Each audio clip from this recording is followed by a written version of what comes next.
Rekan-rekan, di Indonesia Timur perempuan sering dibilang kuat, tapi anehnya kekuatan itu justru dipakai untuk melanggengkan penderitaan. Hari ini kita bicara soal gender, bukan sekedar teori ataupun tulisan teks, melainkan berangkat dari realitas yang terjadi di Papua, NTT, dan Maluku. Oleh karena itu, mari kita bahas.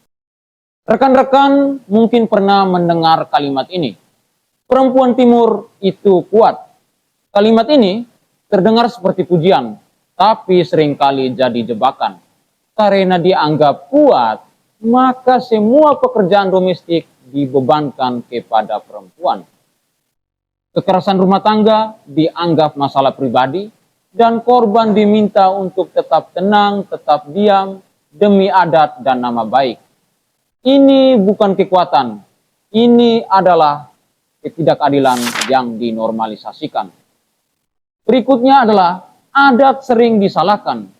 Padahal sebenarnya rekan-rekan, bukan adat yang salah, tetapi yang salah adalah cara penafsirannya. Menafsirkannya yang keliru, itu yang perlu kita cermati bersama. Padahal kalau kita cermati baik, banyak komunitas adat, perempuan punya posisi penting dalam ekonomi dan ritual. Tanah, pangan, dan relasi sosial, perempuan sebagai penjaganya. Masalahnya muncul ketika tafsir adat ditafsirkan sepihak oleh elit laki-laki. Akhirnya, adat menjadi aturan beku yang kaku. Itu masalahnya. Dan perempuan disingkirkan dari ruang keputusan. Ini bukan adat yang hidup. Ini adalah adat yang dikooptasi oleh kuasa. Rekan-rekan, data lembaga pendamping di Papua, Maluku maupun NTT menunjukkan kekerasan domestik dan kekerasan seksual terus meningkat. Banyak kasus yang tidak dilaporkan karena tekanan keluarga, rasa malu, dan ketergantungan ekonomi. Yang lebih parahnya lagi, korban sering disalahkan. Pelaku justru dilindungi atas nama adat, atas nama keluarga, atau atas nama otoritas tertentu. Dalam konteks ini, gender bukan sekedar teori, tapi soal hidup dan mati. Yang berikutnya adalah laki-laki timur keras.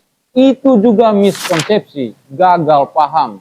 Stigma laki-laki timur keras terkesan terdengar jantan, terdengar maskulin, tetapi dampaknya berbahaya.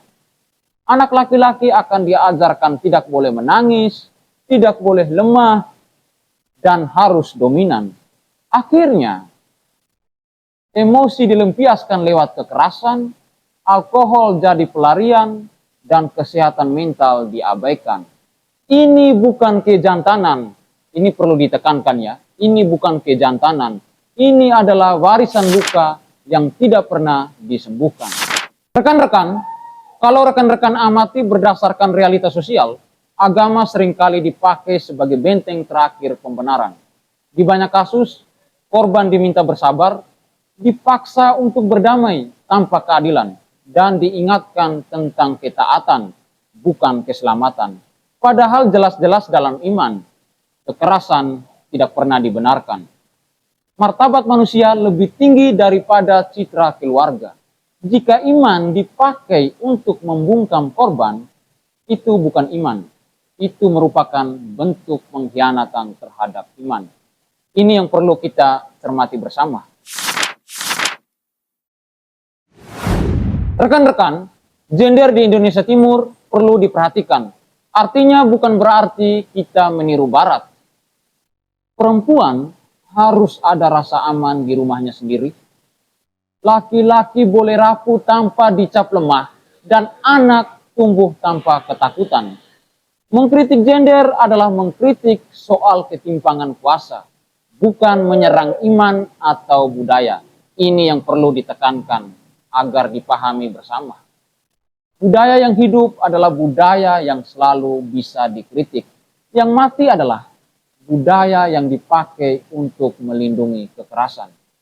Pertanyaannya sekarang, apakah kita mau jujur dengan luka kita sendiri? atau terus menyebutnya tradisi. Jika kamu anak Indonesia Timur dan pernah mengalami ini, tulis pendapatmu di kolom komentar. Terima kasih.